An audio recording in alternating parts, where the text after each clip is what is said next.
afternoon and welcome to this online program of FEPS, the Foundation for European Progressive Studies, under the title Ukraine Solidarity Day, applying a gender lens to Ukraine's reconstruction. This is the third anniversary of the abhorrent invasion by Russia of Ukraine, which took place in February 2022.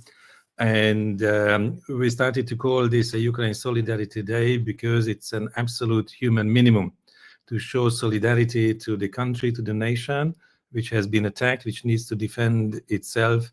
And in the last 3 years, we had many opportunities to engage with those who are in the front line, who try to organize this defensive effort and find a progressive way out of the conflict.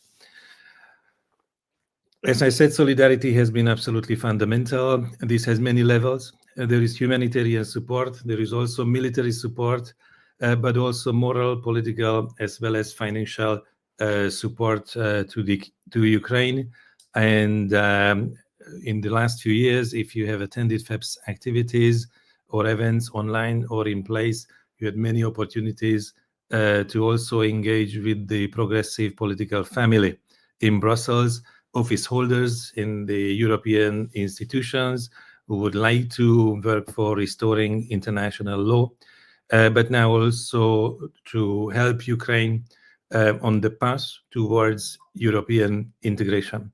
I'm emphasizing this because Ukraine is not simply a third country for the European Union. It shares a border with 4 EU member states, but since 2014 also an associated country. And there are many, many opportunities, but there's also obligations stemming from this associated status, which since 2022 also was turned into a candidate status. FEPS has been working towards this goal.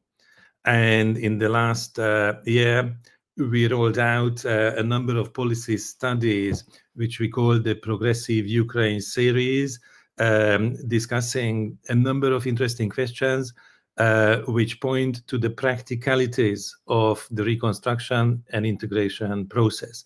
They cover, for example, housing, healthcare, education, labor, the economic recovery, and what we would like to focus on today is indeed the question of gender equality. I will come to this in a few moments. But I just want to highlight that beyond this policy study series, we also have been publishing a book series, a book in English language under the title Europe and the War in Ukraine, but also this book is going to be translated to Ukrainian language in several smaller items and hopefully disseminated soon.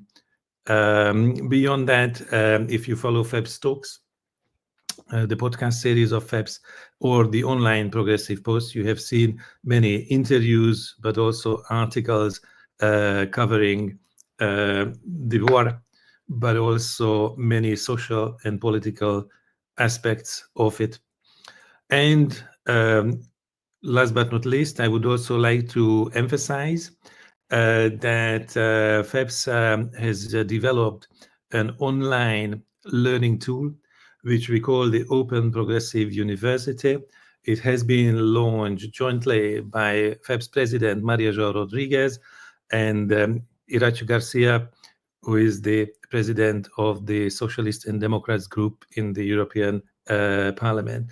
We hope that from these learning opportunities, from these dialogues, from these exchanges, many friends in Ukraine, but also outside Ukraine, will benefit and find a European future for the country. Now, when we come to the anniversary, this is already a tradition for us to organize an online event and discuss, of course, how the geostrategic aspects develop, but on the other hand, also focus on something which is more looking into the future. And looking into the future is about the reconstruction. Most likely this year, Ukraine shifts from war towards the reconstruction effort, and as much solidarity as has been provided for the war effort will have to be provided also for the reconstruction. But it's not only about the quantities, it's not only about the amount of resources, but also the quality of the policies, the quality of the institutions, which will matter regarding the future society and the future politics. Today's program, according to this, will be organized into parts. The first part will be indeed about the geostrategic aspects, whether we can speak already about the end of the war in Ukraine. And for this, we invited a distinguished speaker, Christos Katsioulis, who is a director of the Friedrich Stiftung Regional Office for International Cooperation and Peace. Christos has been working with FEPS in a number of projects. I mentioned already a book about Europe and the war in Ukraine, but also the latest progressive yearbook can be mentioned, where you can find his contributions, chapters, and articles. The second part of the program will be moderated by my colleague Anya Škripek, Director for Research and Training, and indeed allow for research inputs about the gender aspects of the reconstruction in Ukraine. And for the closing remarks, we will welcome at the end of the program Ann Linde, who is a FEPS Special Advisor and former Minister of Foreign Affairs from Sweden. I hope you will appreciate this program, which will provide a lot of food for thought. I think it's never enough to learn about the origin of the conflict and the situation in the battlefield, but also it's equally important to design collectively what kind of way out is possible, and how the economic, social, and political reconstruction can unfold. And obviously, from a FEPS point of view, the gender dimension of this is going to be absolutely crucial. After this introduction, I would simply like to hand over the microphone to Christos Katsioulis, who will reflect about the possible end of the war in Ukraine. Christos, the floor is yours. Thank you very much, László, for the invitation and the opportunity to speak here. And thank you also very much for the big leeway you've given me, reflecting about the end of the war. That's quite a broad aspect, and I've got just 10 minutes for that. So I'll try to focus on a few aspects, and I will not apply a gender lens here, but some of the issues and criteria I'll mention might be known to those familiar with feminist foreign policy, for example. László mentioned the 3 years anniversary, and that's absolutely right, 3 years after the full-scale attack of Russia against Ukraine. But to be frank, and we need to look a little bit broader here, this war has even started in 2014, so it's already longer than World War I or World War II, and it's very clear that Russia follows a lot of aims here that are broader than just territory in Ukraine. And to understand how we can get out of that, it's needed that we look a little bit broader at things here. So where do we come from? And I'll focus on the full-scale attacks since 2022. We have seen different developments on the battlefield. We have seen both sides in the offensive and in the defensive. But in the last year, we have seen slow Russian advances on the battlefield in a very bloody mode of attritional warfare. So we see Russian troops slowly advances further on Ukrainian territory. They occupy now approximately 20% of Ukrainian territory. At the same time, we see continued attacks of Russia against critical infrastructure in Ukraine, especially infrastructure, making life for Ukrainians on a daily basis very, very difficult. Also applying here this kind of attritional warfare against people, not just against soldiers. If we look at how Ukrainians, but also Russians perceive the current situation, or have perceived the current situation, we see that the openness for negotiations on both sides is there. There is a kind of appreciation that a diplomatic process should be started, but on both sides there is still an insistence on the war aims.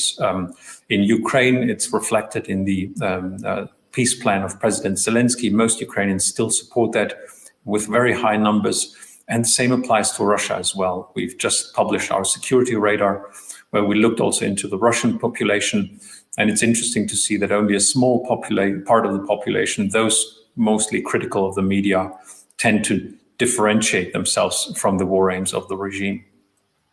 What we have also seen in the past 3 years is a wave of solidarity and support for Ukraine in a number of Western countries.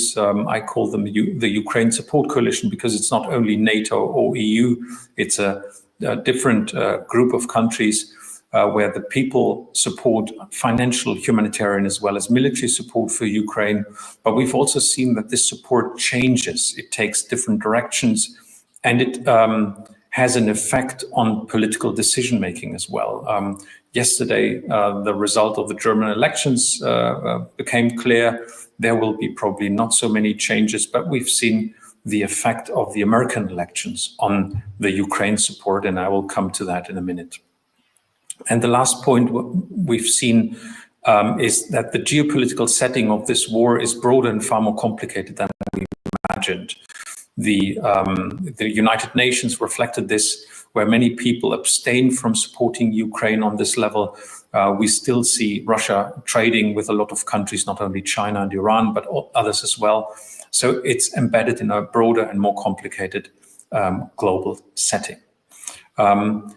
What has been one of the core aspects of Ukrainian defense has been, as I mentioned, solidarity from Europe, solidarity from the United States, and this will be a key element of where we go from here. And László asked me to reflect about the end of the war. I'll try to be a bit more brave and not reflect just about the end of the war, but about what I call winning the peace, because that's a different thing. Ending a war may stop hostilities, but winning the peace is far more than that. And if we want to look at what is needed to win the peace, I take inspiration from feminist foreign policy, because first of all, it's about rights. It's about the rights of the Ukrainian people, the right of having a sovereign country, of deciding their own fate, about defending their own country. So these rights need to be guidelines in this process to win the peace. And I'll just do examples here, not do the full account, as I want to be inside my 10 minutes. The second thing we need for winning the peace is representation. Representation means not only full participation of Ukraine in these negotiations that are taking place. It means having a seat at the table where the main decisions are being taken, and the ability by being part of these negotiations to determine your own future. And representation should also be thought a little bit more broadly. Not just a Ukrainian delegation. I think we all saw some of the picture of the negotiations in Istanbul, but maybe also a more diverse representation, because these negotiations will affect the whole of the Ukrainian society, meaning as many as possible or as broadly as possible groups participate in that, the better the outcome will be of these negotiations. And the third aspect that is needed to win the peace is resources. And there we look, first of all, at the means for reconstruction. We have all seen the accountants of the World Bank applying numbers to that. There will be a lot of investment needed for Ukraine in the future. There will be a lot of money needed. We will also look, or should also look, at reparations by Russia for that. The second thing about resources is there need to be a fair way of distributing that, and a fair way of rebuilding. Rebuilding Ukraine should be done in the manner of what Joe Biden called Build Back Better in the US. So establishing the foundations for Ukraine that is able to be part of the European Union. EU membership, for me, is a key to win the peace. If we look at the current process, and there I'm becoming a bit more pessimistic, nothing of that is reflected. We see an approach by the US government, the current US government, that seems quite similar to Vladimir Putin. There's a big table where the big boys are sitting and deciding, and there's a side table where Ukraine and the Europeans are sitting. The Ukrainians have to implement the decisions, and the Europeans have to pay for that. That is not a negotiation process that reflects what I just said. And it's not a negotiation process that might be able to win the peace, because it's far more complicated than that. It's not anymore possible to have this big table like in Yalta, where the big boys decide and the rest follows. It's a process that needs to take into account different actors. There is an element that is already taking place in the negotiations between the United States and Russia. That's necessary and should be taking place. But there's also an element between the European Union, or the Europeans, and Russia that needs to be discussed. That there are questions that are for both sides important, like sanctions, for example, but also reparation, rebuilding, and the place of Ukraine in Europe afterwards. And there's, of course, the level of Ukraine and Russia that needs to be part of these negotiations processes. So these three elements need to be part of that. The guiding light to end the war should be the sovereignty of Ukraine and the ability of Ukrainians to determine their own future. And that could be an end of the war that is applicable and achievable, and should be tried to achieved by progressives. I'm very pessimistic at the moment, but as a progressive, I'm an optimist, and I hope that even this US government can see the light and can understand that achieving what they're aiming for is only possible if they apply some elements of what I just described, having the right representation at the table, pursuing the right rights, and providing the right resources. And with that, I'll thank you and stop here. Thank you very much. Thank you very much, Christos, for this optimism of the intellect. And please stay with us, because hopefully there will be time at the end for some Q&A session. But with this, I would like to hand over to Anya Skripek, who will moderate the rest of the meeting. Thank you very much, László, and thank you very much, Christos. I think I'm taking away a very strong appeal from your side to be winning the peace and to do it collectively. It very much echoes the words of the UN Secretary General, who talked about the inclusive and fair peace.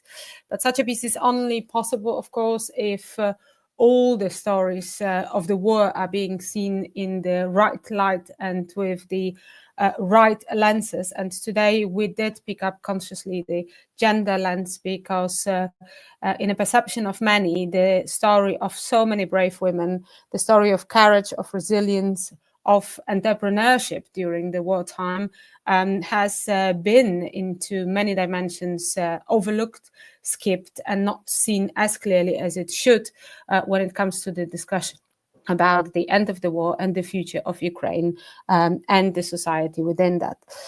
Today we want to look at the number of questions, and part of them will connect with the existing or pre-existing inequalities that specifically women have been suffering for, and that the war in its consequences enlarged, making the issues connected with economic instability, gender pay gap, impoverishment, poverty, the difficulty to deal with everyday reality, very, very difficult and challenging for many women inside and outside of the Ukraine. We will be also talking about the aspect of reconstruction. Christos and László, you've been speaking about the fact that we've consistently, together with the partnering organizations, have been talking about the need to reconstruct Ukraine. And you've mentioned also the issue of resources to be able to complete this process. But what I think today's discussion is going to be focused on is how to make this process collective, with women voices being heard into how the country should be reconstructed, but also with women not being overlooked when the allocation of the resources for reconstruction is being done. We know that there are huge disparities when it comes to labor market, when it comes to employment of women, when it comes to sector in which women are more represented than the others. So today we also want to tackle the question on how to make this reconstruction more inclusive and more egalitarian. And last but not least, László started from that, and that remains an incredibly important point for us, is the future of Ukraine inside of the European Union. And here we will want to reflect how this process that has been given so much of impulse and impetus can improve the situation of women inside of Ukraine and inside of the European Union. For that, I will have help of fantastic lineup of experts who agreed to join us today. The closing words will be given indeed, as László already announced, by Ann Linde, Special Advisor at FEPS, and the former foreign minister, who keeps on reminding us within the feminist foreign policy context that Christos already referred to, but also on the everyday basis, that there can be no discussion about reconstruction, peace, without representation of women. And that's one of the tasks that the world of politics should attend to instantly and immediately. But before that, we are going to have 3/4 of an hour of what I hope is going to be a conversation, and also to involve the audience that is following us online, with the participation of Olena Tchalik, who is the sociologist editor of the social portal of Ukraine, and she has been one of the authors of the policy studies that László has already advertised before, and that you can easily find online on the FEPS website. Then she's going to be followed by Elizaveta Boryskina, who is the gender equality and inclusion expert and activist from the women's lobby in Ukraine. And last but not least, we are also going to have a voice from the European Parliament with Katarina Lotowska, who works inside of the S&D group and follows the women rights and gender equality, as also the housing committee. So two very important components of reconstruction process. Now, I would like to start with Olena. Olena, you wrote for us a fascinating policy study, which, Christos said, I'm a pessimist, but also an optimist. And within your study, you point into a number of issues also connected with the double penalty of motherhood, the questions connected with the lack of infrastructure, the things that can be prosaic elsewhere, such as electricity cuts, being additionally affecting the women's everyday life and struggle that they find themselves with. We know that women have been struggling to have the same representation, the same rights before the war started, but now the war accelerated the challenges that they have. So we are very, very grateful that you joined us today, hoping to hear a little bit more on this diagnostical part, if you want, before later on in our conversation we move to be discussing the solution. Thank you so much, Olena, for joining. The floor is yours. Okay. So, dear colleagues, thank you so much for your solidarity, for your today's event. Well, I will speak today from my perspective, and it's more like left-wing feminist perspective. I will be quite critic, but also with a big love for my country. Well, I have now 3 examples where neoliberal approach has increased gender inequality in Ukraine. And my first example is empowering motherhood. It's the topic of the text that was written for FEPS project. And families with the children, and especially single mothers in Ukraine, have always been at the risk of poverty because of the gender pay gap, because of the issues with social security, and also with like institutional care systems. And war, of course, make it worse. And it's a big question for our government, what can be improved if we really want to return Ukrainians back. And biggest part of our refugees are women and women with children. So my next example, it's a changing of employment, women employment in Ukraine. Women are now moving to industrial sector as well as it was during the and after the World War II.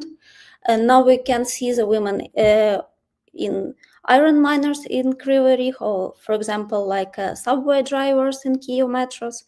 And theoretically, it can help to reduce a gender pay gap. But it seems that it's not a mass process of moving women to male sectors. It's a lot of reason why it's not so fast as maybe we can thinking about it.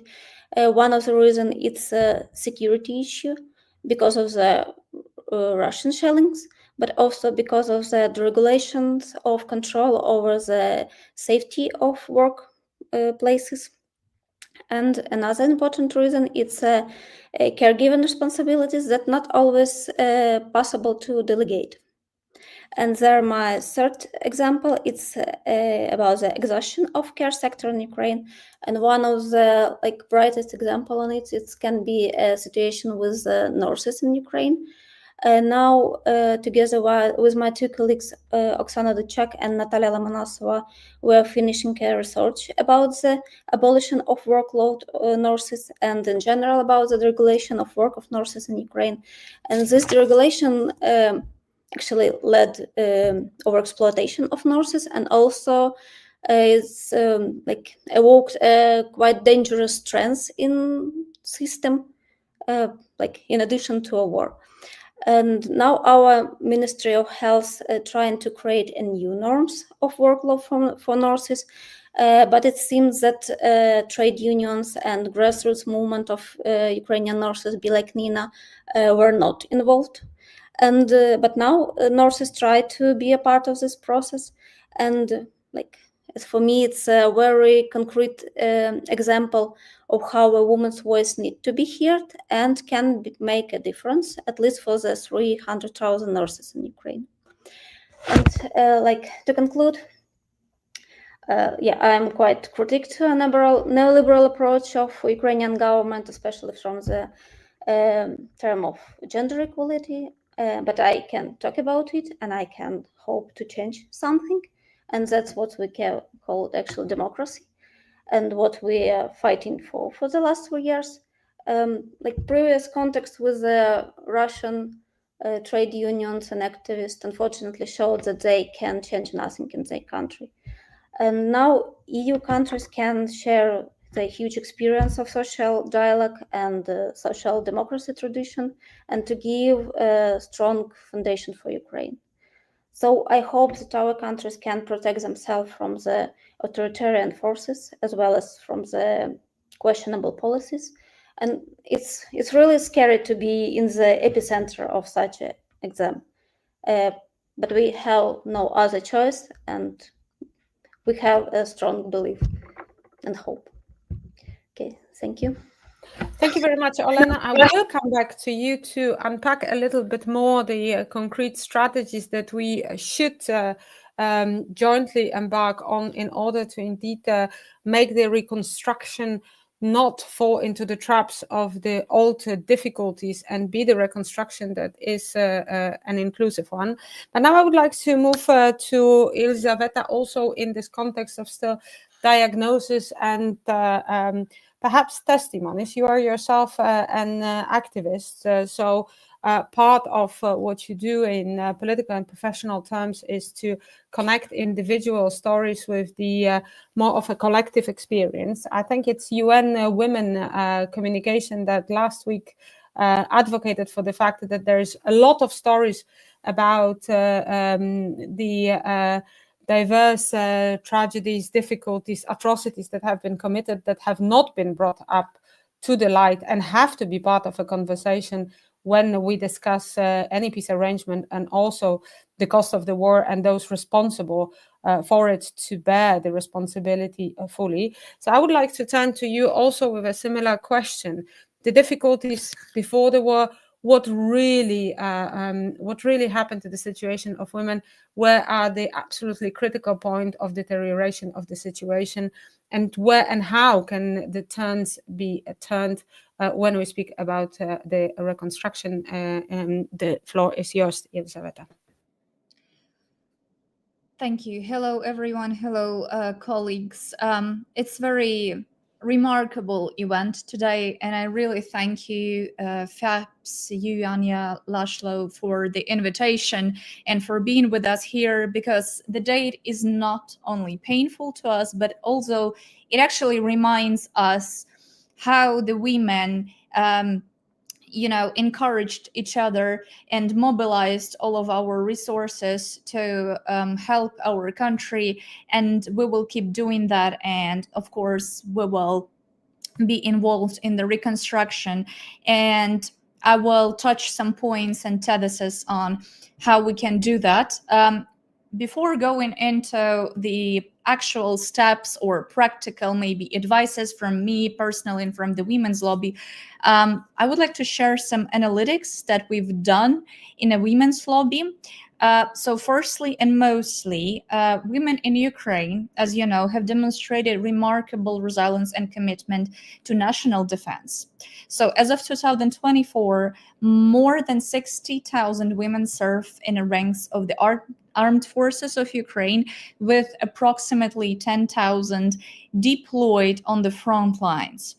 And this marks a significant shift from the pre-war figures, as Joanna asked, what was happening there and what is happening now is that there is a growing role of women in the country's military efforts. And if we are talking about, for example, 2014 to 2018, 2020, let's say, period of time, there is only 53 of Ukrainians supported equal opportunities for women in the army and military. Now it rising up to 80%, which is a good sign, actually.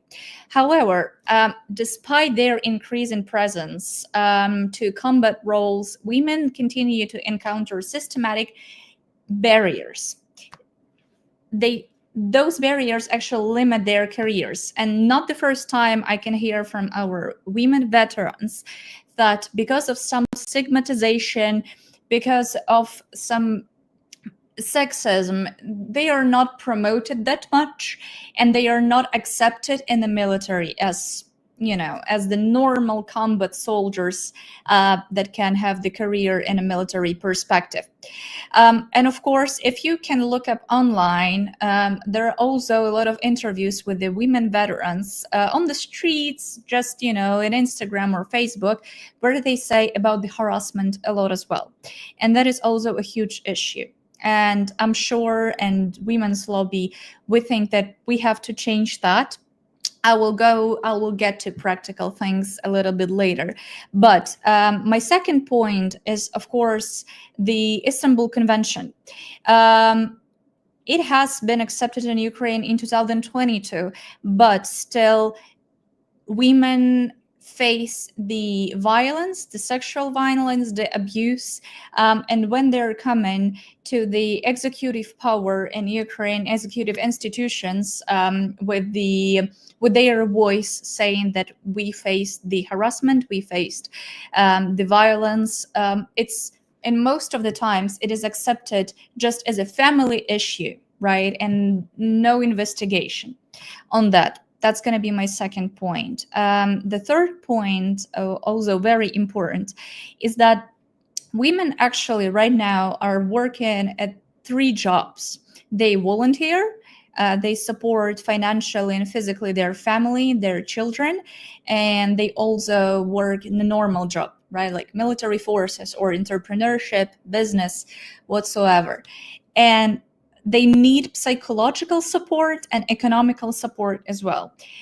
If we look through the audits of the companies and the businesses, we can say that Ukrainian women actually earn 18.5 less than men. So if men earn 100 hryvnia, women earn 81 hryvnia, which is kind of course, if we look at that, we're like, well, 20 hryvnias doesn't really matter, but they actually matters. If you volunteer and if you support your family financially, that actually really matters. So we should work on that as well. My fourth and very good point that we should work on is that women's political participation has increased, of course, but it's still not enough. So according our audit, we have 24% of positions in the cabinet of ministers that are taken by women, 21% of seats in the 9th convocation of the parliament taken by women, and the leadership of only 5 out of 23 parliamentary committees are taken by women. I think it's also a problem that we need to work on. And go into the practical aspects, what we can do together with you, with all of our European partners. As the Ukraine advances towards the forward reconstructions, both Women's Lobby and I are confident that systematic reforms are essential to leverage women's contribution at all of the spheres that I mentioned before. So firstly and mostly, it's strengthening the legal protections and support mechanisms for women in military. Women's Lobby and SD platform keep advocating for this idea, and we would be glad to accept any European support that we can and the best practices as well. As we know, there are many women veterans. They will be coming back. They're already coming back to Ukraine, and they will be facing these issues with the paycheck. They will be facing the issues with the gender inequality, and their actions have to be focused, our government actions have to be focused on how to actually ensure that those women will be integrated the same as male soldiers that are coming back, the male veterans. Secondly, implementation in schools, universities, overall in educational system, the gender equality studies, and mandatory equal pay audits for companies in Ukraine. As for the next point is push for stricter implementation of the Istanbul Conventions. As I mentioned before, it is really important to advocate for those cases of the violence to be taken not as a family issue, but actually as a normal criminal record, and to actually help the victims, help the women who faced the violation of their rights. And the last but not least, the women's political representation, eliminating legislative restrictions on their participation, and Women's Lobby as the platform, we are here to help, and we are working on that. And we would like, of course, to have a call to action for all of our European partners to help for, to implement the best practices from you, and to support us on the advocacy processes for all of those important topics. And I'm sure that the reconstruction of Ukraine will be much more better if women is going to be involved, and everyone knows that, but we also need to act on that. Anya, thank you very much. Over to you.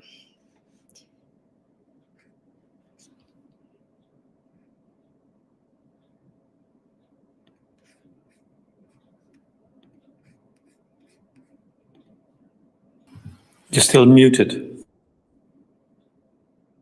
Thank you very much, Elizaveta. And I made just a beginner's mistake of being muted while taking over the floor, but I guess I was just captivating by the dynamic you have shown by mapping the diversity of the issue, but also showcasing the examples in which Ukrainian women have been so incredibly heroic and resilient, both when it comes to carrying the work, the life within the household, but also, as you've mentioned, army.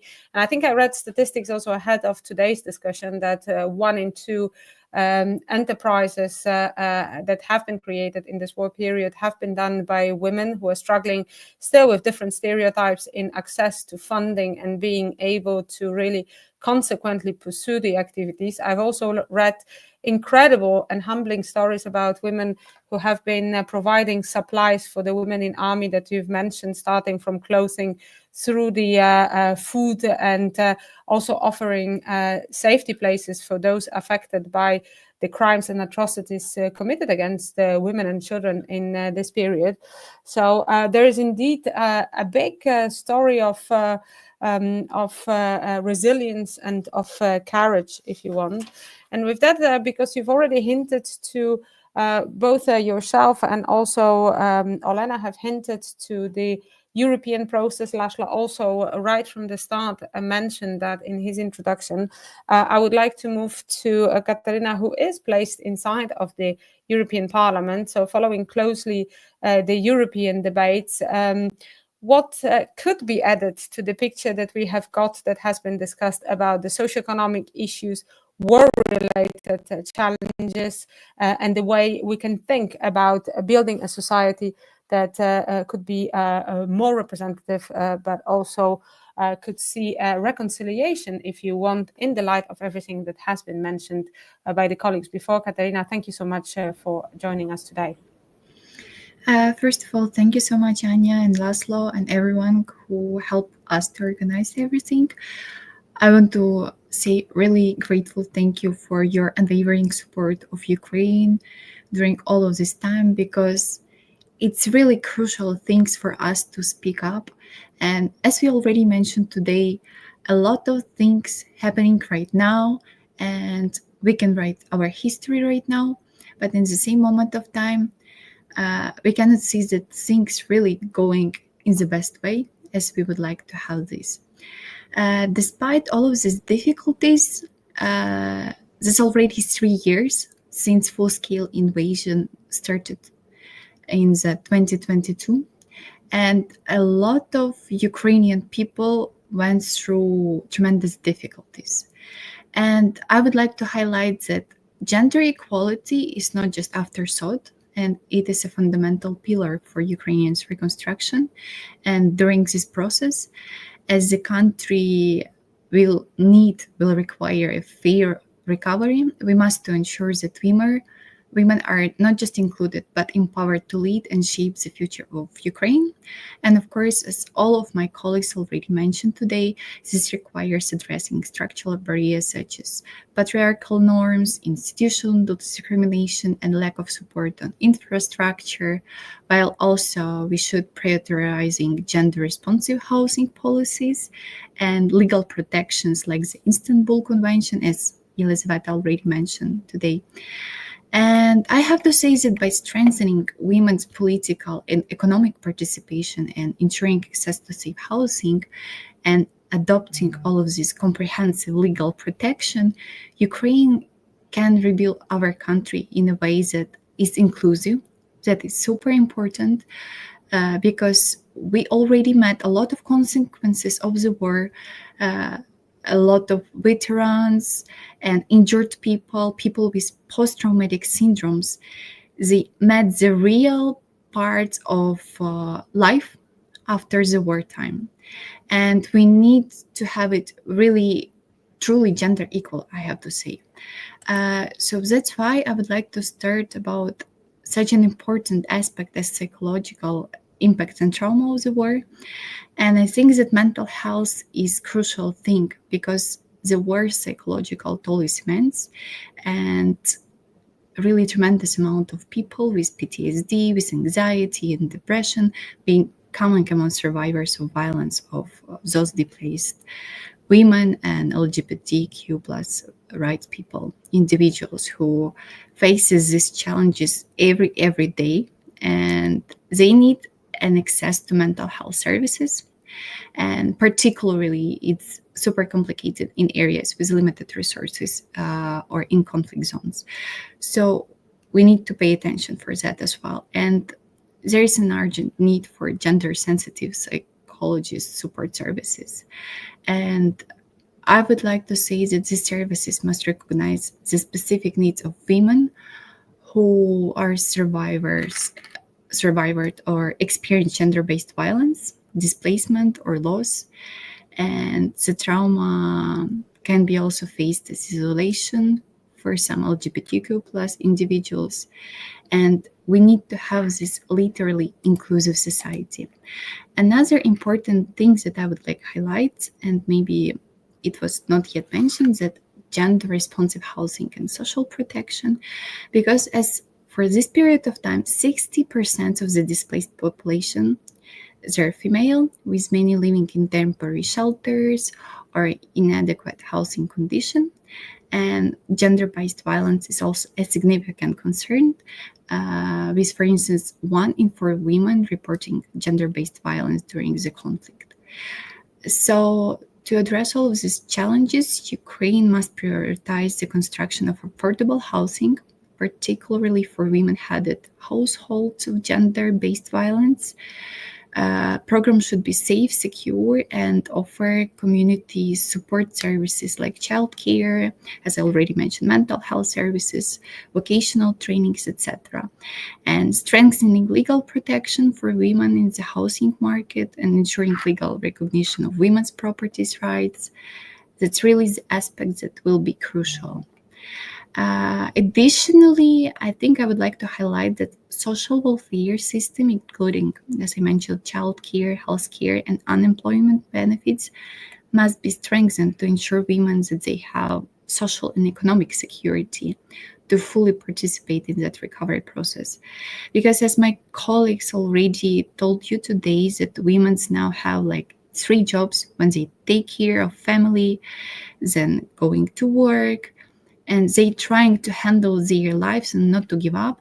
In the same moment, they can be soldiers in the front line as well, or to work in medicine, or they are waiting for their husbands from the front line. So that's such a high pressure for them. And regarding the gender-based violence prevention and support, I would like to say that as a core pillar of recovery process, and I would like to say with social democratic approach, that given the increased levels of violence in conflict zones and addressing gender-based violence is crucial to ensure that women are able to participate freely in reconstruction efforts and expand the gender-based violence prevention. Ukraine should implement comprehensive national strategies to address gender-based violence, because it's such a big comprehensive approach that we need to provide, including the creation of more emergency shelters, more 24/7 helplines, legal aid services. So it already exists, but we really need more amount of all of these things to provide, to have like free access to these. And I would like to add just few things regarding political participation in leadership, because we already discussed it today, that Ukraine's political system remains still largely male-dominated. And for this year, women still occupy only 23% of seats in the Verkhovna Rada, the parliament of Ukraine. And much of the leadership, particularly in areas critical for post-war recovery, such as security and economic planning, is dominated by men. That's why gender quotas exist, but we need to improve it. They are not always effectively enforced, I have to say.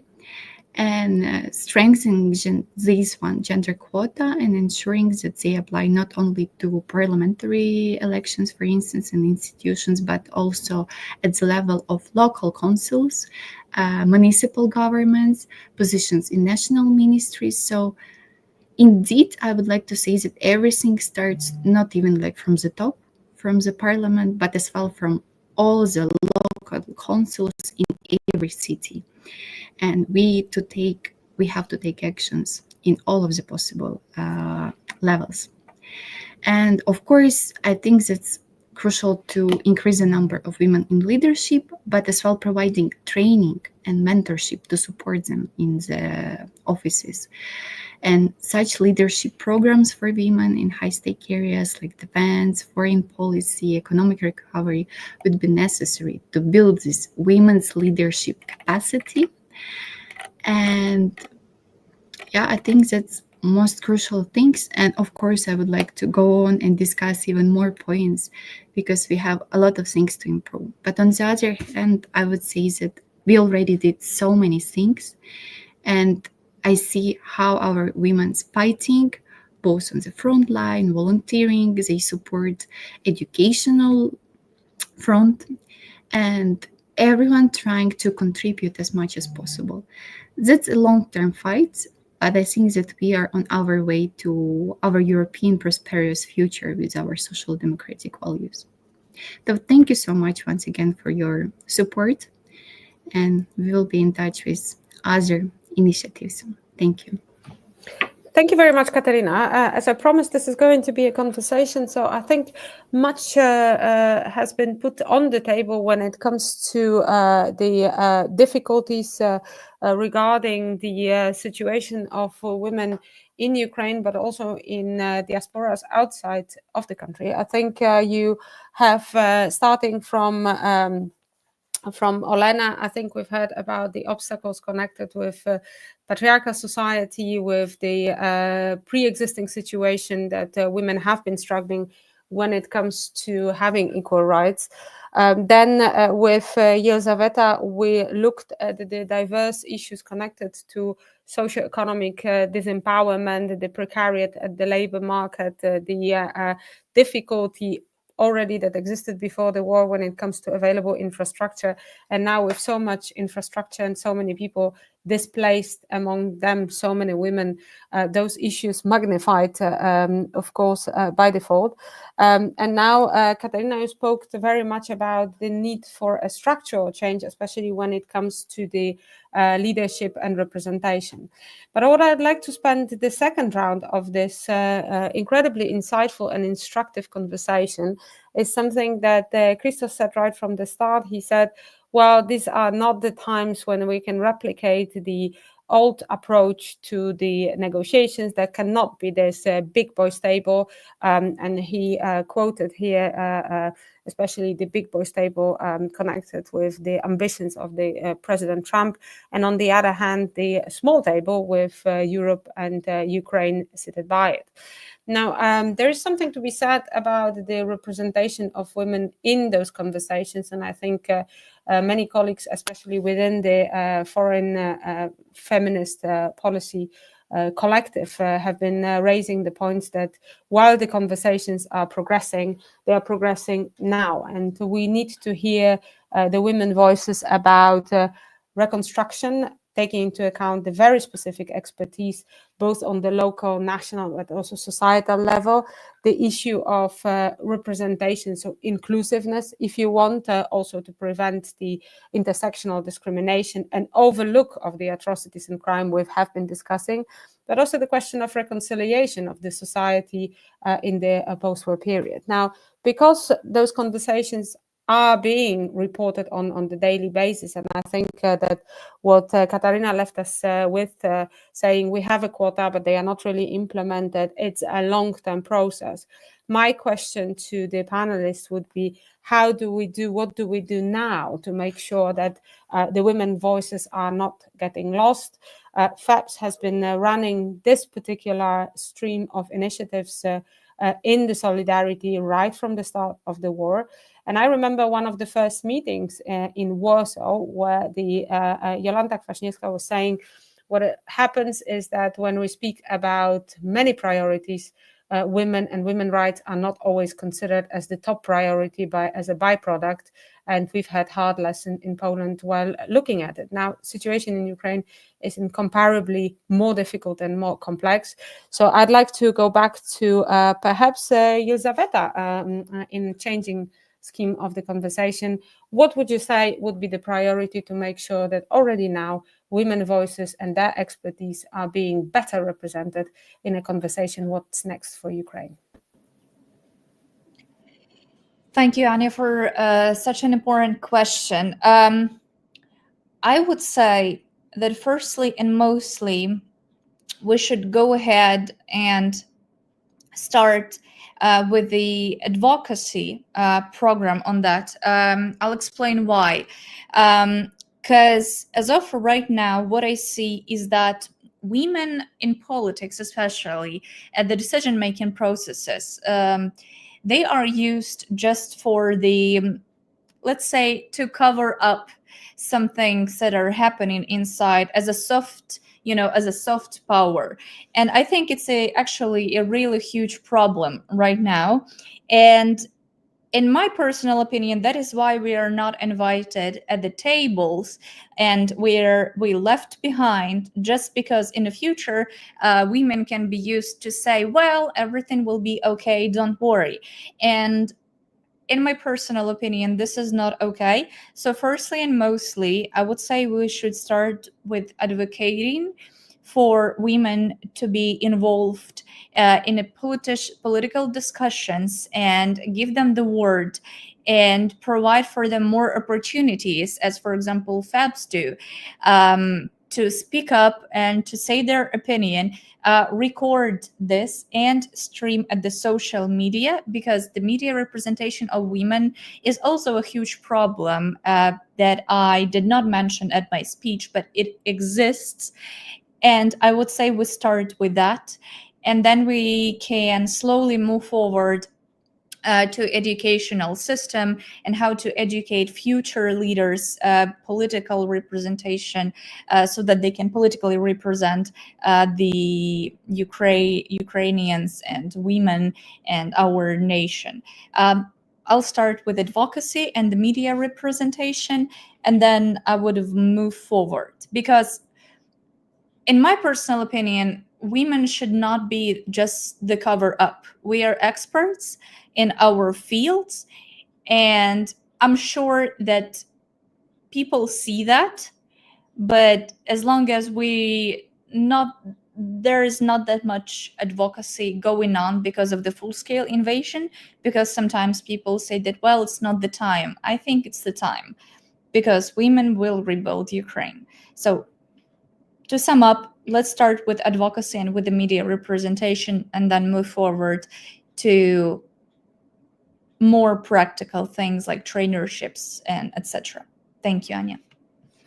Thanks very much, Elizaveta. I would move with a similar question to Katerina, because you have been observing different programs also on the floor of the discussion inside of the European Parliament, the different priorities for the reconstruction. Today we spoke a lot about the socioeconomic circumstances that disempower people from being able to raise voices in the situation without the war, and with the war even more so, taking into account instability and displacement. So how, from your perspective, someone who observes the European politics from close and who have seen the debates on the floor very recently, how would you see we could still change the trend? How could we bring more women into a conversation about future of Ukraine now? Thank you, Anya, for the question. Actually, I would say that I totally agree with the things that Elizaveta already highlighted, that now it's exactly the time to act, and women have a voice to speak up and to say that we are ready to rebuild our country. So I would like to highlight a few things about civil society and women's rights organization, because, and frankly speaking, I think that for civil society organizations in Ukraine, that advocating for policy reforms, raising public awareness, and holding the government accountable for implementing gender equality policies, that's crucial to take part in the round of negotiations. As well as capacity building, it's a key thing to provide that the EU actually can help Ukrainian women to organizations to strengthen their advocacy and engage with local communities and build coalitions for gender equality. That's exactly what FEPS and FEPS doing, engaging young Ukrainian activists and women's rights organizations who are ready to work on that. I think as well that funding for gender equality initiatives, that's quite crucial things, because it's targeted to support women's organizations that involved in gender-based violence prevention, peace building, human rights, gender researches, and ensuring those groups that have the resources to operate effectively during and after the war, and especially during the fair rebuilding of Ukraine. I totally agree with education and social services, but I would like to mention as well economic recovery and resilience, and such a point as support for women's entrepreneurships. because as well the EU can provide and help funding for women-led startups and businesses, especially those that focused on post-conflict recovery and innovations in technology. And that's exactly what a lot of EU organizations already doing. But all of these grants and microfinancing and capacity building programs already and can help in future to create this more inclusive economy that allows women to thrive as business leaders as well. Because during the wartime, we as well met a lot of difficult as well as brain drain, because young Ukrainians, or not even young, doesn't matter. They are talented. They want to invest their education, their knowledge into countries, but they didn't have an opportunity because of the war or because of other things that happened. And as well, I think that such key factors as infrastructure sectors like energy, transport, and telecommunication in gender-responsive manner to ensure that women's needs and concerns are addressed as the country rebuilds its physical and economic foundations. So I think all of those things that we already mentioned plays as well quite crucial role on building future recovery of Ukraine. And I think that we have people who are ready to work on this, and women's leaders who wants to participate, but it's not always have such opportunities. So thank you that you provide such opportunities as well for Ukrainians. Well, thank you very much for engaging with us, because without you, of course, we would not have this very crucial insights and the expertise, which I think this panel has been incredibly putting forward. Now, I would like to come back to Olena with some of the questions that came back in Yelizaveta and Katarina's interventions, because we spoke already about the issues of political leadership and representation, the question of enabling and empowerment. But of course, within the policy brief that you have kindly written for FEPS, you point into specific difficulties when it comes to how the society had been structured in a very traditional way. You've mentioned already before the question of, on one side, neoliberal approach, on the other side, still existing patriarchal structures. Now I think with Katarina saying, look, we have a very important expertise. We need to make sure that women's voices are heard where we design the reconstruction policies, when we allocate the fund. She mentioned entrepreneurship. She mentioned a couple of other dimensions.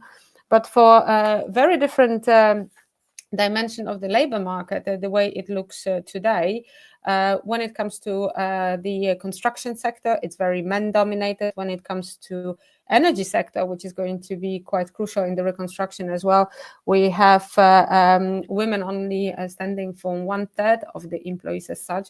So my question to you, since you started us off with this issue of archaic societal structure, women being pushed out of the labor market, being deprived of freedom of choices, not only because of war circumstances, but because of pre-existing conditions. How do we make sure that while speaking about the reconstruction, we do not replicate, but actually overcome and overwin those existing difficulties? I'd like to give the floor to you, after which I will open the floor very quickly for the questions that I'm very grateful that our very, very active audience that we cannot see, but we can read the voices and post on, has been trying to post in front of the panel. So I'm very mindful of them. Just after the response from Olena, we will have several minutes to address them. So Olena, the floor is yours. Okay, thank you for the question. Yeah, I can agree that advocacy is extremely important. The participation of women in political system is extremely important. But also I want to mention that with having a double or even triple shift, it's usually women often just haven't enough time and stress to participate in such things. And here I just want to mention the important point which was told by a lot of feminist scholars, that women are most interested in the welfare state, and because it can help them to have enough stress and time for some another activities. And here also the important part of this welfare is care infrastructure. Again, about the time and stress for women to have some another activity. And if we're talking about Ukraine, I want to mention here that it's extremely important to advocacy a decent salary for women who work in this sector. And without this decent salary, it's just impossible to give the opportunity for all women to be to use this care infrastructure. And also it's one of the important changes because of the war, is that if we are talking about the care infrastructure, we're usually thinking about the kindergartens, but now it seems that it's even more important to think about the elderly people and people with disability, because women now first to take care about such people at home, and in Ukraine we haven't not the care for infrastructure for such people in Ukraine. It's still not so good. Thank you. Thank you very much, Olena. I think that it indeed shows the scale of the challenge from the empowerment and enabling the participation to actually engaging and ensuring that participation of women is there on the highest level and is taken with utmost respect, attention, and recognition that it deserves for both democratic but also, purely utilitarian expertise level. I would like to ask the panelists to have a quick look at the comment sections, and if I can, from a liberty of a moderator, to start with the first question that also appeared on your screen and I think was touched briefly upon, is the question of mental health. What and how should it be organized? It has been mentioned already by two speakers in this panel as a part of a new social and public services infrastructure that would need to be there, especially when it comes to dealing not only with problems that are widely recognized, but also specific issues that connect with the experience of Ukraine and Ukrainian citizens when it comes to post-traumatic stress disorder, all the difficulties that one has returning to the regular life after the conflict situation and having witnessed, experienced atrocities, crimes. So the mental health would be one of the issues I would like the panelists to pick up on. The other question concerns the intersectionality of discrimination. So LGBTQI+ has not yet been mentioned in this conversation. Now you can see Flavi's question appearing on the screen.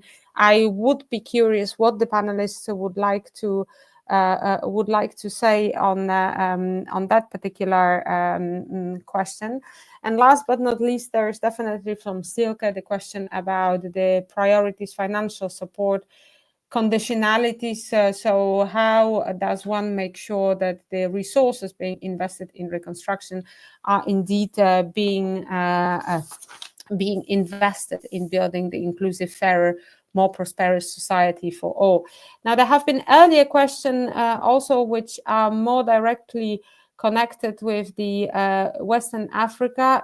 I'm not sure we will be able to cover all the questions, so I want to apologize in advance for the colleagues whose questions perhaps have not been picked up, but those three issues I would definitely like to pick up. And now you also see the question from Yulia Yurchenko, who has also been very actively involved in the FEPS conversations with her incredible expertise.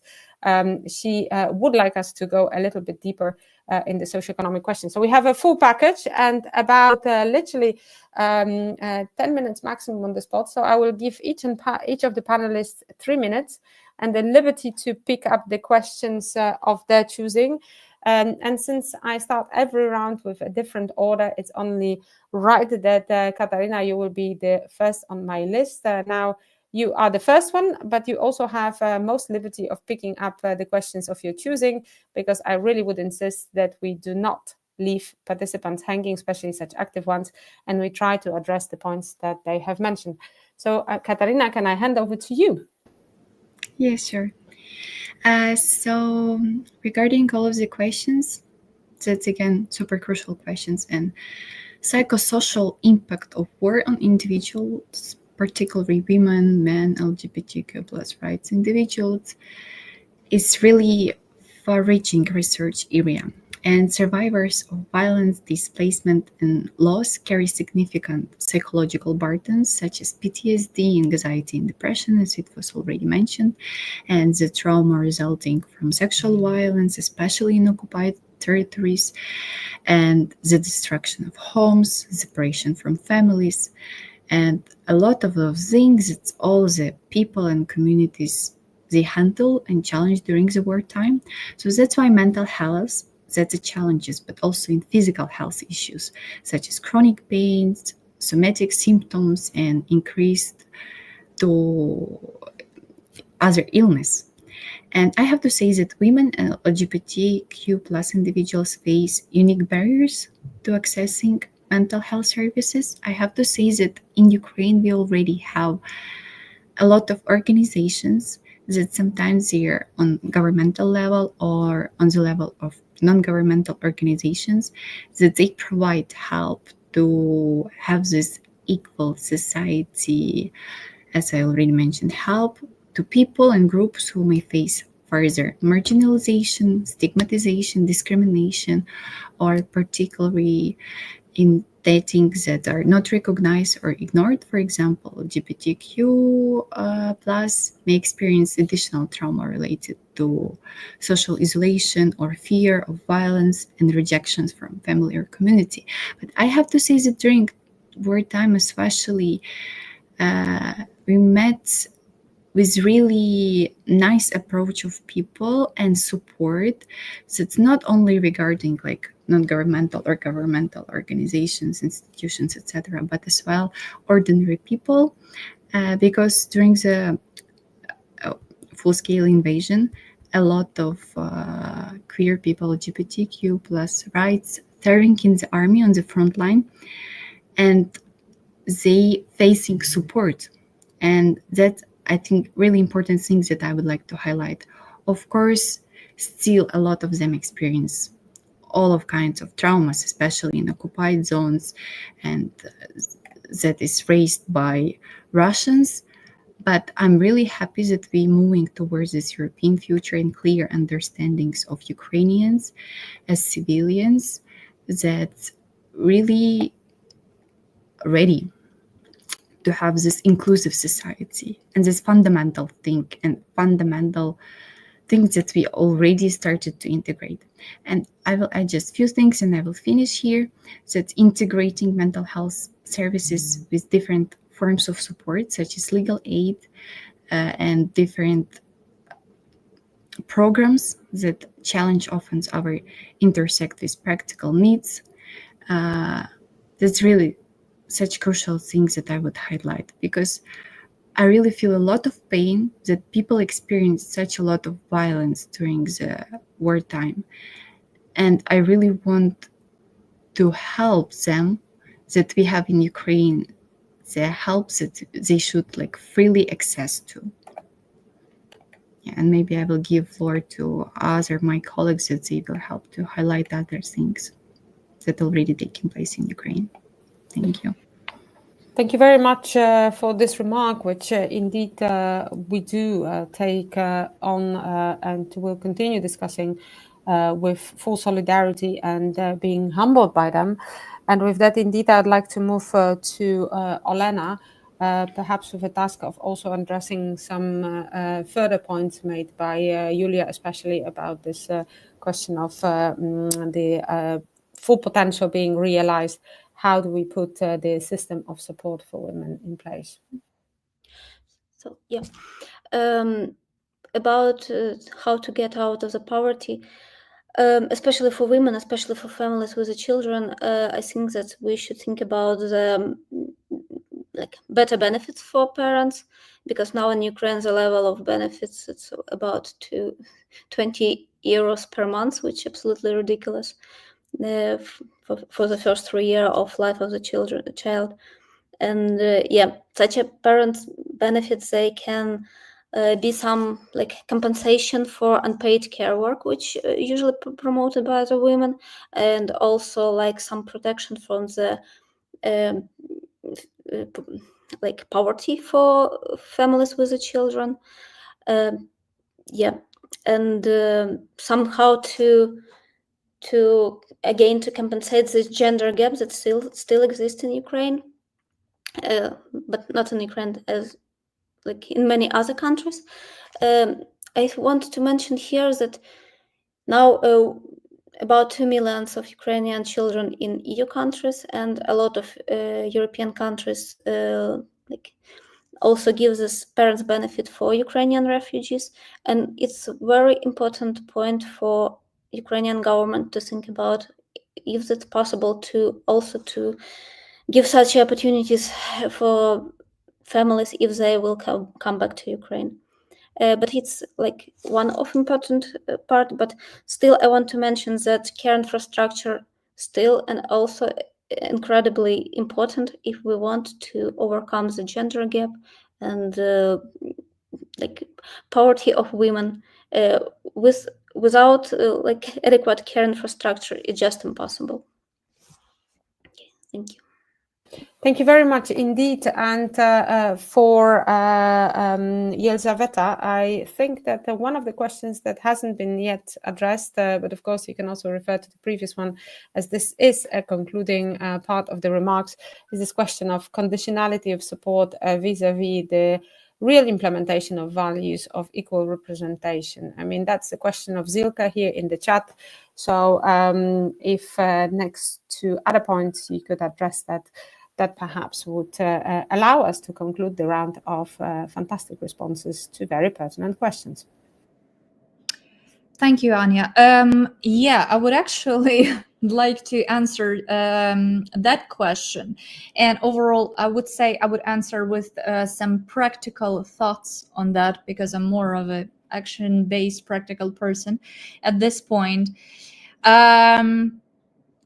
Of course, the financial support is really important. Everyone knows that, but it's also important to ensure that the policies and the strategy for Ukrainian reconstruction is based on a gender watch and gender equality. So if there is any possibility that we can adapt the best practices from our European partners about the gender watch on that and make it mandatory, so that the reconstruction plan for Ukraine includes all of the sexes and all of the genders, and equality would have been the priority on that, and only in that case the, let's say, support can be received. I know it sounds radical at one point, but at the other point it will ensure that women are actually represented and that they have where they can work and help with the reconstruction. So the other point that I would like to address is that, of course, it's about breaking stigmatization, because I remember that there was the question about the practical from Ms. Yulia Yurchenko, how can their problems be addressed and full potential released? So would like to also answer on that one. It's about breaking stigma with advocacy, media campaigns, and trainings. It is about conducting mandatory equal pay audits. Again, it's also about the implementation of Gender Watch, because I saw that in many European institutions and even in NGOs, but in Ukraine is not that thing right now, and I think we have to work on that as well. Of course, as I've mentioned, create targeted economic recovery plans ensuring women's full participation in post-war rebuilding. and with that, ensure legally the fatherhood, the leave. I know that in 2024 it has been accepted, and we are trying to work on that in the legislative manner, but there is still a lot to work on, because I believe it's only 14 days that we can, the father can take the leave, the maternity leave. And I think we should also break the stigma and work on that as well, because again, women working 3 jobs is not really fine. And lastly, but also important, is that remove legislative restrictions limiting women's participation in governance. It's also about practical things that Ms. Yulia asked about, and ensure inclusive policies for women with disabilities. I think this was not mentioned by anyone, which is also an important actually point to be mentioned, that there are women, there are LGBTQ plus community, there are different, people who are in need, but also there are people with disabilities, women with disabilities who are underrepresented, and we need to work on that as well, providing access to employment, to political participation, especially voting process. So pretty much those are going to be my answers to both of those questions. And yes, I think it's important that European partners help, and the financial help and the future plans and strategies. The Ukrainian facility plan should be based on the gender equality policy. Thank you, Anya. Thank you very much. I also see that within the chat box there have been reactions among those colleagues who are following us online, sympathizing or not, or sympathizing very much with the different questions and remarks.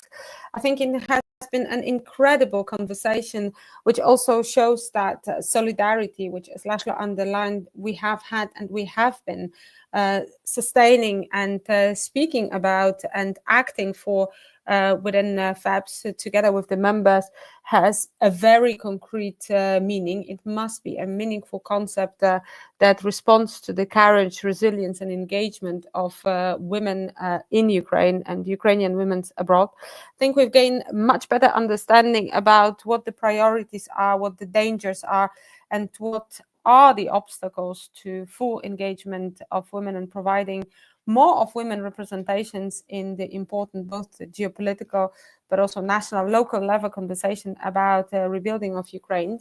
And with that, I would like to ask Ann Linde to take the spotlight and the floor. Spotlight because we are meeting online.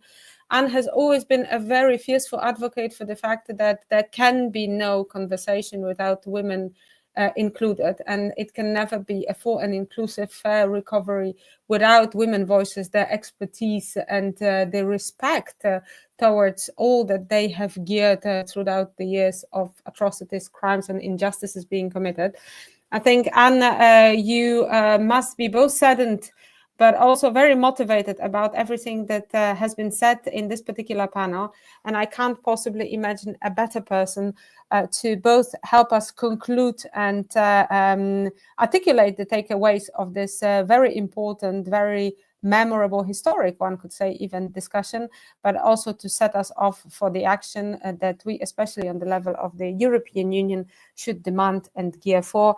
And thank you so much for joining us. The floor is yours.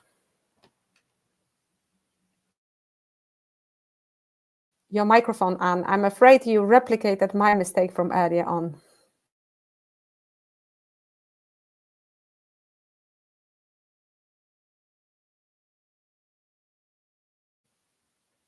We still can't hear you, I believe, I'm afraid. So it's centrally organized. So I'm muted by the central, but now I think it works. Well, anyway, thank you very much for all the insights we got from everybody in the panel and also the speeches in the beginning. And I have to say that it's a little bit, a day like this on a 3-year anniversary, it's kind of feel too normal. We are sitting and discussing like in a normal conversation, and we know that there is this terrible war going on. So I think that I would like anyway to start my final words by just reminding us all what's going on in Ukraine. I mean, there is tens of thousands of lives that has been lost. There is in untold destructions. There is forced millions of people to fly. There is divided families and communities. There is a devastated economy. There will be recovery will cost 486 billion over the next decades.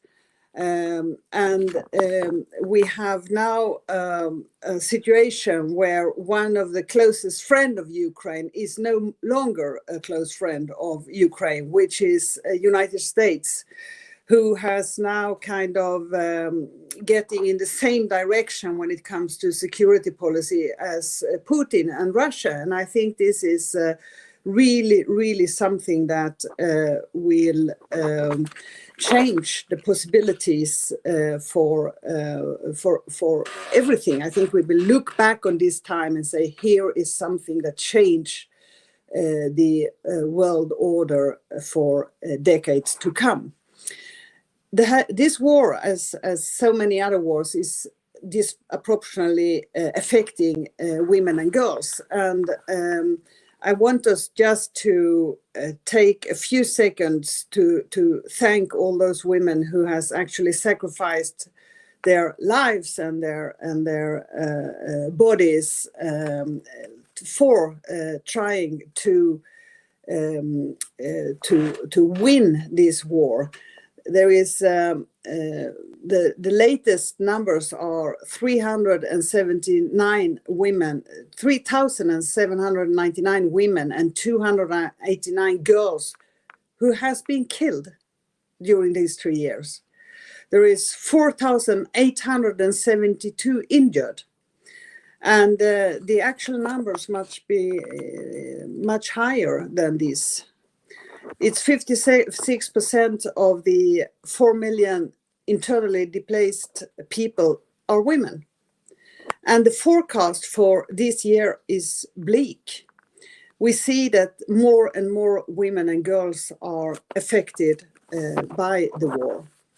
On my visit to Ukraine, I have always met women and girls and listened to their stories and how they have been affected by the war that began already 11 years ago. And I would always try to say it's a 3-year anniversary for the full-scale invasion, but actually since Crimea, it's 11 years.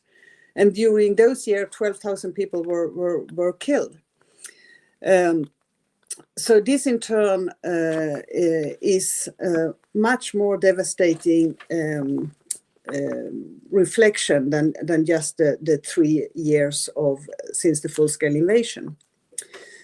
As we mark this 3 year, the women in Ukraine are facing so many challenges, and we have heard now during this 1.5 hour several different aspects of it. You have talked about the representation, the lack of representation.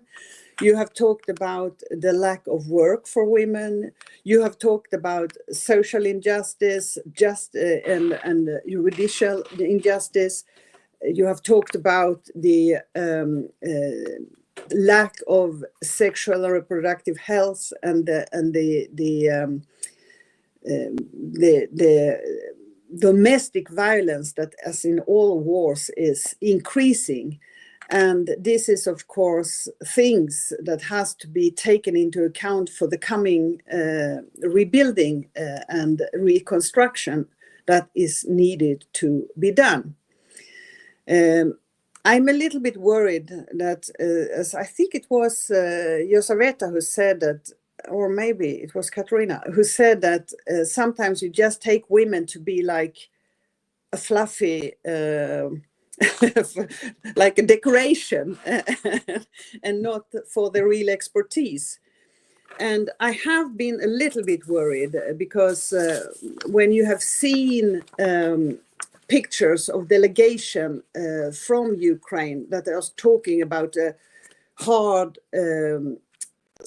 hard stuff, so to say. Like when the delegation came to Sweden with Zelensky, there were no women at all. And unfortunately, in the Swedish government, which is not a progressive government, they had only one woman. So we know that if there is going to be sustainable peace discussions, then we need women. And there is so much research done on this that the peace treaties where women take part is more sustainable. And also you take up issues like systematic rape, for example, as part of the peace treaties. Unfortunately, this is not what's going on now. What's going on now is that few women you have had in peace treaties are not even there anymore. None of the UN peace negotiation that is taking part now has any women. None.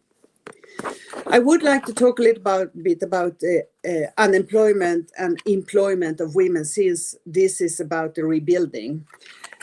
Actually, now in Ukraine, of the unemployed, 72% are women.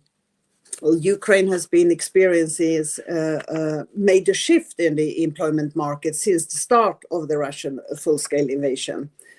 Conscription, emigration, internal displacement, partial occupation, and massive destruction, as well as significant changes in the economic landscape, have created a large competence gap in the economic landscape. The present and future rebuilding activities are critically dependent on talent availability. Inclusion of women in the labor market are important potential for talent sources, especially in male-dominant professions, such as drivers, machine operators.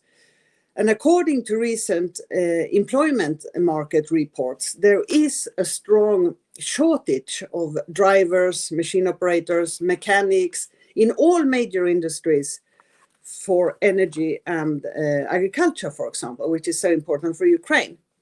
I think it's very important that all of us try to engage wherever we can in the build-up, the reconstruction, the rebuilding, and promoting women in Ukraine in this work. That is why I'm happy to just have joined a steering committee group for a very interesting part of a project in Sweden called Reskilling Ukraine. This part of the project started in 2023 and is reskilling women to be truck drivers and bus drivers. Last year, 300 women got their truck driving license through this project. And this year, 700 women will be trained and could start to drive professionally. Women were actually legally banned from profession of truck and bus drivers in Ukraine until 2017. And when the old Soviet regulations on occupational safety was disclaimed. So therefore, there is a strong culture in Ukraine where society and norms say that women should not take this part or this type of jobs, and also a wide range of other professions that could be considered harmful for women's health. As a result, predominantly men apply for truck drivers, bus drivers, mechanics, and so on, and that is discouraging for women. The market failure of this is trying to, we will try to fix that with this kind of projects. And the same applies, of course, for construction workers, machine operators, and so on. I think that if we try to get women-only education program in as part of this rebuilding, we help also to create safe educational spaces and safe learning spaces for women. There is, of course, so many more things to do, but I just wanted to mention this as I feel it's important that we don't only have people like us, don't only have theoretical discussions and intellectual work, but that we also try to do something very concrete. I would also say a little bit about the increased risk of gender-based violence, including conflict-related sexual and domestic violence, because I think this is something that is not talked enough about, because you believe as kind of a common sense that if you are in a war situation, then when you come home, it's your safe place and nothing happened. But the fact is that during war times, and this is not only in Ukraine, I unfortunately have seen this many times in the Middle East, the number of women getting battered in their own home is increased by a high rate. Because when men come back from having been out in the terrible, terrible situation, sometimes they take out their frustration in the family. So both women and child abuse is rising during wartime and during wars. And I think this is something also we have to consider and make efforts to both inform people about that this is the case, and also in the rebuilding trying to address this issue. So finally, I will just say that we must take special responsibility for demanding accountability from the Russians on what they have done. We need to push for the ICC to really convict the perpetrators, which is the Russian leadership. And we must continue, especially now when we have United States who's stepping back, to give Ukraine all the military, humanitarian, political support that is needed, and not give in for any pressure, because the Ukrainians, both men and women, are actually not deserving anything less than our full support for the continuation until actually Ukraine will win the war. Thank you. Thank you very much, Anne. This has been exactly the note with which we are going to end today's seminar. I think all of us have learned a lot from the debate, but we also got reminded that solidarity means responsibility that continues, and also necessity to take concrete actions. And I think today we have seen the wide range of issues that absolutely must be tackled for the reconstruction of Ukraine to succeed, to be inclusive and democratically focused, and also empowering one for all the citizens, and to see Ukraine's future indeed within the context of the European integration processes, as László started us with.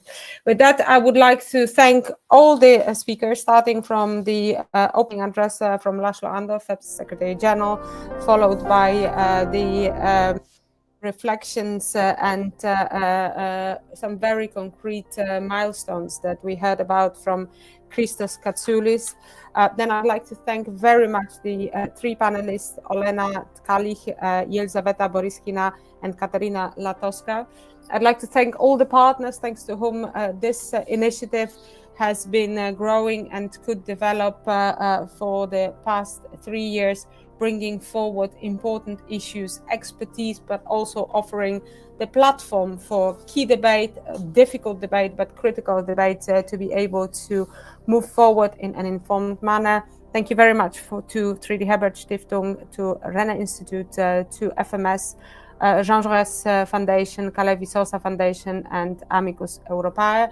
And thank you very much to the FEPS team, without whom this event wouldn't have been possible, especially Beatrice and Taina, but also the entire FEPS Comms team that has been there to host you in our virtual room and to make sure that this discussion gets immortalized when it comes to publicity and the social media, hopefully being an inspiration for many. With that, I'd also like to thank all the very active audience for joining us today. Stay tuned, check the policy studies, check the 2 books, check the podcast. There is much that we have been able to put forward to the broader attention, and many more subjects that we would like to discuss, remaining very open for your proposals and for your further engagement with us.